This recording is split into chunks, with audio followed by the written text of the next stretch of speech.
যুবক যখন সেজদায় যায়, যুবক তো জানে না, ও তো জানে আমার চলায় জমিন কাঁপে, ও তো জানে যে আমার চলায় এলাকা কাঁপে। হায়, ও জানে না ওর সেজদায় যে আরশ কাঁপে, এটা ও জানে না। যদি জানতো তো এলাকা কাঁপাইতো না, যদি জানতো তো জমিন কাঁপাইতো না। ও সেজদা দিতে থাকতো আর আরশকে কাঁপাইতে থাকতো। যুবকের সেজদায় আরশ কাঁপে, আরশ।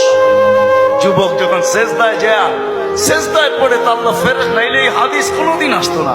আল্লাহ ফেরেশতাকে বলে উনজুর ইলা শাব মাযা ইয়াফআল, যুবকের দিকে তাকাতো কি করে আল্লাহ জানেন। তো ফেরেশতা বলে জাআলা আজলাহু ওয়া মাজালাহু লিআজলিক, সবকিছু বিসর্জন দিয়ে আপনার কুদরতি পায়ে মাথা ঠেকায় দিয়েছে।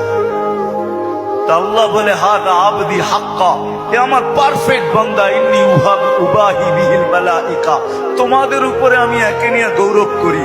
যখন সেজদায় চিৎকার দেয় সুবহানা রাব্বিয়াল আলা, আল্লাহ বলে সাব্বাহতানি সাব্বাহতু, তুই আমাকে পবিত্র বললি, যাহ তুই পবিত্র, তোর গুনাহ মাফ। সেজদার থেকে উঠার আগে মাফ।